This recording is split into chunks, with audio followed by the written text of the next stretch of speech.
सोचिए एक पल के लिए, दुश्मन की मिसाइल छूटती है, रडार अलर्ट होता है और जवाब देने के लिए सिर्फ कुछ सेकंड होते हैं।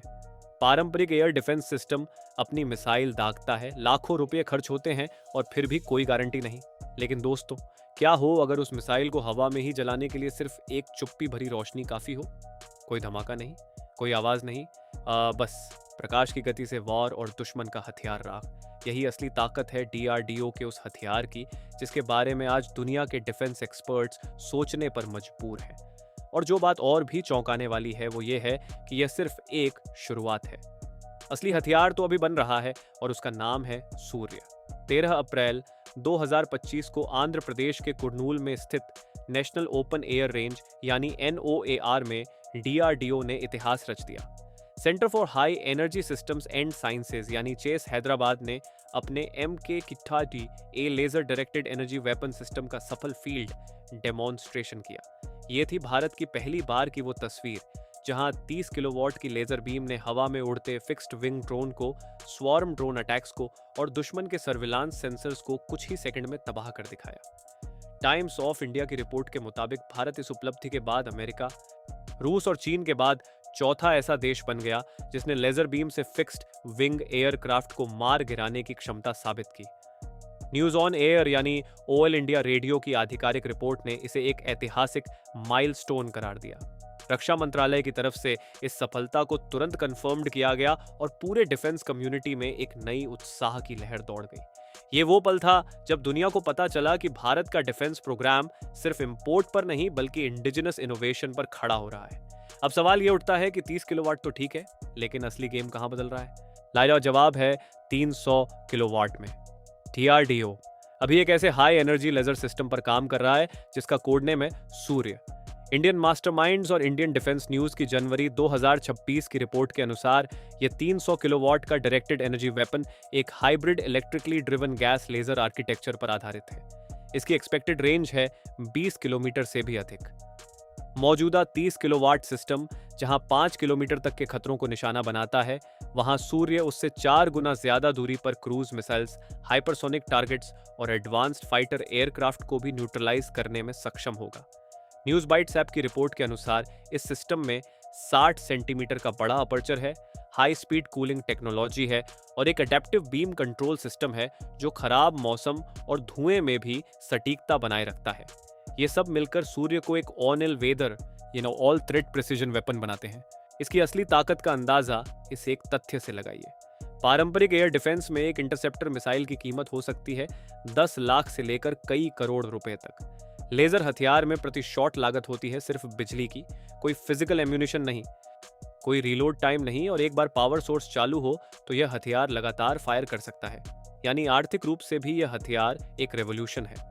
दुश्मन अगर 100 सस्ते ड्रोन भेजे और आप हर एक के जवाब में एक महंगी मिसाइल दागें तो आप खुद ही आर्थिक रूप से कमजोर होते जाएंगे। लेकिन लेजर सिस्टम इस इक्वेशन को पूरी तरह पलट देता है। अब असिमेट्री दुश्मन के हक में नहीं बल्कि भारत के हक में होगी। यही कॉस्ट आसिमेट्री आधुनिक वॉरफेयर का सबसे बड़ा स्ट्रेटेजिक वेपन बनती जा रही है। दोस्तों, अब बात करते हैं कि यह भारत के स्ट्रेटेजिक लैंडस्केप को कैसे बदल रहा है। इकोनॉमिक टाइम्स की नवंबर 2025 की रिपोर्ट के अनुसार इंडियन आर्मी और इंडियन एयरफोर्स मिलकर 16 इंडिजिनस एंटी ड्रोन सिस्टम्स को इंडक्ट करने की प्रक्रिया में हैं, जिनमें 2 किलोमीटर तक की लेजर स्ट्राइक रेंज होगी। ऑपरेशन सिंदूर के दौरान पाकिस्तान ने बड़ी संख्या में ड्रोन भेजे जिन्हें भारत ने सफलतापूर्वक रोका और इस रियल वर्ल्ड अनुभव ने डीआरडीओ की डेवलपमेंट टाइमलाइन और तेज कर दी है। आज तक की अप्रैल 2025 की रिपोर्ट के मुताबिक पाकिस्तान और चीन की सीमाओं पर 9 लेजर आधारित काउंटर ड्रोन सिस्टम्स की इमरजेंसी प्रोक्योरमेंट को मंजूरी पहले ही दी जा चुकी है। ये डिप्लॉयमेंट सिर्फ एक डिफेंस मेजर नहीं बल्कि एक क्लियर डिप्लोमैटिक सिग्नल भी है कि अब भारत की सीमाएं एक नई तकनीक से सुरक्षित हो रही हैं। अब यहाँ एक जरूरी सवाल है जो कई लोगों के मन में होगा, क्या यह सिस्टम सच में बैलिस्टिक मिसाइल्स को रोक सकता है?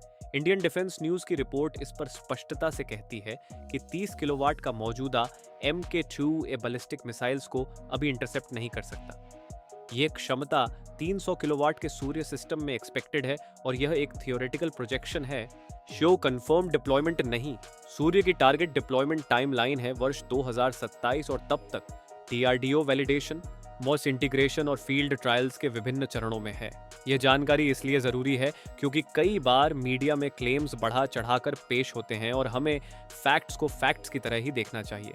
अब बात करते हैं इंटरनेशनल रिएक्शंस की।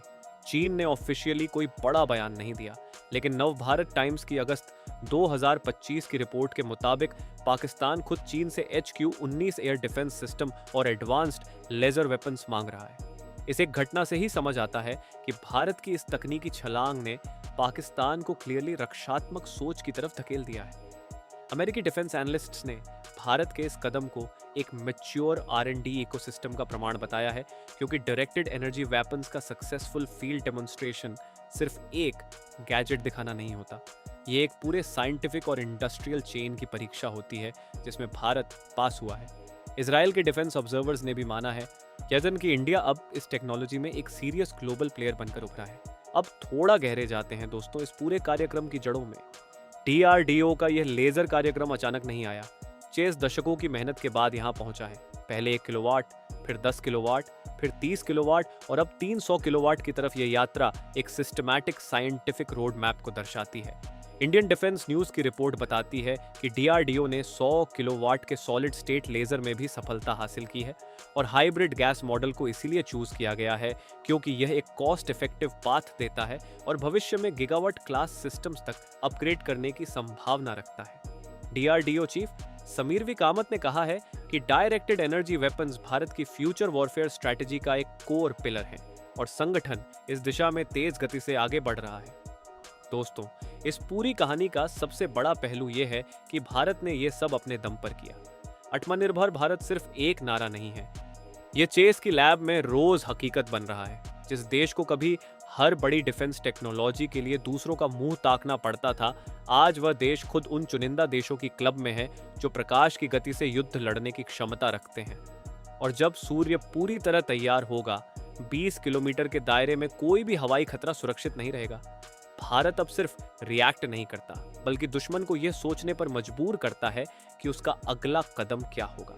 ये एक नए युग की शुरुआत है जहां इंडिया की ताकत बारूद से नहीं, रोशनी से मापी जाएगी। और इस रोशनी को बुझाने की ताकत न चीन के पास है, न पाकिस्तान के पास। तो दोस्तों, अभी के लिए इतना ही। मिलता हूं आपसे अगले वीडियो में। तब तक के लिए जय हिंद, वंदे मातरम।